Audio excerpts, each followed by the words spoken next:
अस्सलाम वालेकुम।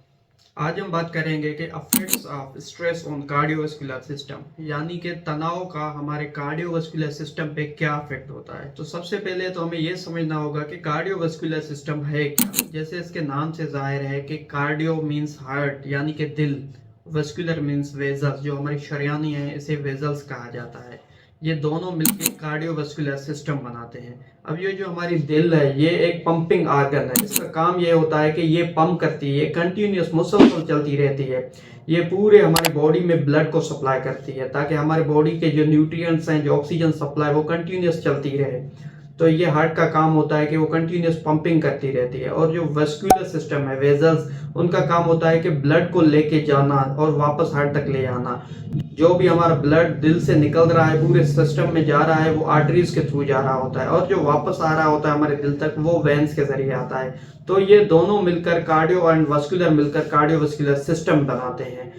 तो अगर किसी भी वजह से इस कार्डियोवास्कुलर सिस्टम में प्रॉब्लम आ जाए तो ये पूरी बॉडी को अफेक्ट कर सकता है, फ्रॉम हेड टू टो।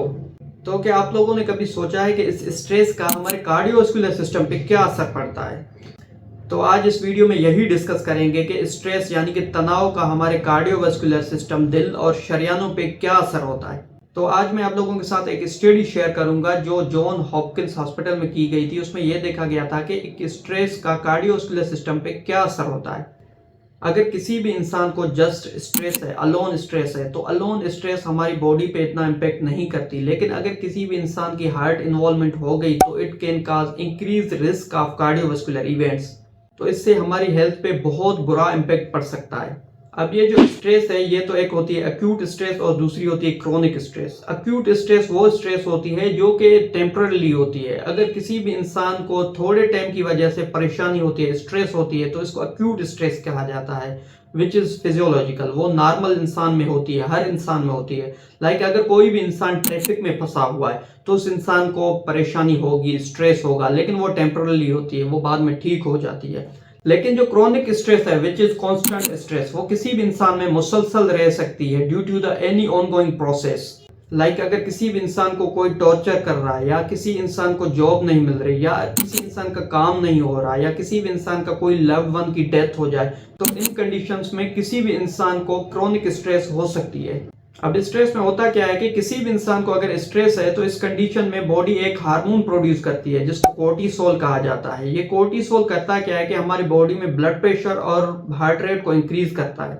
अब सवाल यह है कि स्ट्रेस और कार्डियोवास्कुलर सिस्टम का क्या लिंक है। अकॉर्डिंग टू स्टडीज, अगर किसी भी इंसान की बॉडी में कंटिन्यूसली कोर्टिसोल लेवल इंक्रीज रह रहा है तो इस इंसान में ब्लड प्रेशर, ब्लड कोलेस्ट्रॉल और ब्लड शुगर लेवल बढ़ा हुआ रह सकता है, which eventually become the cause of heart attack and heart failure।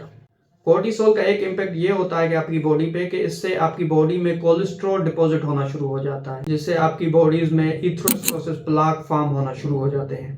Stress की वजह से एक और मेजर कार्डिक डिजीज होती है जिससे टाकार्ड साबु कार्डियोमायोपैथी कहा जाता है, या तो स्ट्रेस कार्डियोमायोपैथी कहा जाता है। इस स्ट्रेस कार्डियोमायोपैथी में होता क्या है कि इसमें हमारी हार्ट की शेप चेंज हो जाती है। इसमें हमारी हार्ट की जो एपेक्स है वो डायलेटेड हो जाती है। तो इससे क्या होता है कि हमारी हार्ट का जो इजेक्शन फ्रैक्शन है, जो पंपिंग पावर है, वो रिड्यूस हो जाता है, कम हो जाता है। तो हमारी हार्ट है जो वो प्रॉपरली ब्लड को इंजेक्ट नहीं कर पाती। तो इससे बंदे का ब्लड प्रेशर डाउन होने लगता है और बंदे को इवेंचुअली कार्डिक डिजीजेस होने लगती हैं।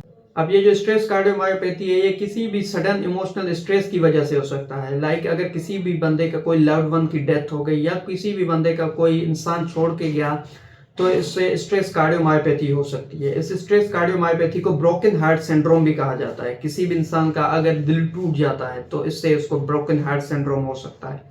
एक रिसर्च के मुताबिक अगर किसी भी इंसान में कंटिन्यूसली स्ट्रेस रह रही है तो इसमें आपका जो ब्रेन है वो बोन मैरो को सिग्नल्स भेजता है कि ज्यादा से ज्यादा व्हाइट ब्लड सेल्स प्रोड्यूस करें। और ये जो व्हाइट ब्लड सेल्स हैं ये इवेंचुअली हमारी आर्टरीज की इन्फ्लामेशन कराते हैं और बंदे को एंजाइना और हार्ट अटैक या स्ट्रोक हो सकता है। स्ट्रेस जो है this is part of our life. ये किसी भी इंसान में हो सकती है, दिस इज फिजियोलॉजिकल, ये टोटली नॉर्मल है। लेकिन अगर किसी भी इंसान में यही स्ट्रेस बहुत ज्यादा रह रही है, काफी लंबे अरसे तक रह रही है, तो it can impact on your health. तो लाजमी है कि स्ट्रेस को मैनेज करना सीखें। अगर स्ट्रेस को मैनेज नहीं करेंगे तो ये आपकी हार्ट पे बहुत बुरा इम्पेक्ट डालेगी और उससे आपको इवेंचुअली सफर करना पड़ेगा। Here are few tips to prevent stress। मैं आप लोगों को कुछ टिप्स बता देता हूं जिससे आप स्ट्रेस को प्रिवेंट कर सकते हैं। जो पहली टिप है वो एक्सरसाइज। एटलीस्ट डेली बेसिस पे 30 मिनट एक्सरसाइज करें। इससे होगा क्या कि आपकी बॉडी में एंडोर्फिन नामी एक हार्मोन रिलीज होगा जो आपको सेटिस्फाई रखेगा। इससे आप खुश रहेंगे और आपका स्ट्रेस लेवल कम होगा। दूसरे नंबर पे है ईट हेल्दी। जितना ज्यादा आप हेल्दी फूड खाएंगे उतना ज्यादा आप हेल्दी रहेंगे और स्ट्रेस आपको कम होगी। तो ये जो मार्केट में जितने भी रिफाइंड ऑयल आते हैं इनको खाना कम करें और उसके अलावा जंक फूड और जो फ्राइड फूड्स हैं इनका तो बिल्कुल इस्तेमाल बंद कर दें और जो वेजिटेबल बेस्ड ऑयल है उनका इस्तेमाल करें। तो इससे आप हेल्दी रहेंगे और आपकी स्ट्रेस लेवल कम होगी। And third one is the socially connect. जितना आप लोगों से ज्यादा मिलेंगे उतना ज्यादा स्ट्रेस लेवल आपका कम होगा। वैसे तो लोग स्ट्रेस देते हैं लेकिन ये कुदरत का एक कानून है कि आप जितना ज्यादा लोगों से मिलेंगे उतना ज्यादा आपको स्ट्रेस कम होगी। और अगर ये सब करने के बावजूद आपको स्ट्रेस रह रही है तो इसका मतलब कि आपको क्रोनिक स्ट्रेस है। तो इस कंडीशन में आपको लाजमी है कि आप अपने साइकियाट्रिस्ट को या डॉक्टर को जरूर दिखाएं, because having healthy heart is very necessary for healthy health. तो होपफुली इस वीडियो से कुछ नया जानने को मिला होगा। अगर इसी तरह की आप वीडियोस में इंटरेस्ट रखते हैं तो मेरा यूट्यूब चैनल सब्सक्राइब करें और अब मेरे पेज को फॉलो कर दें।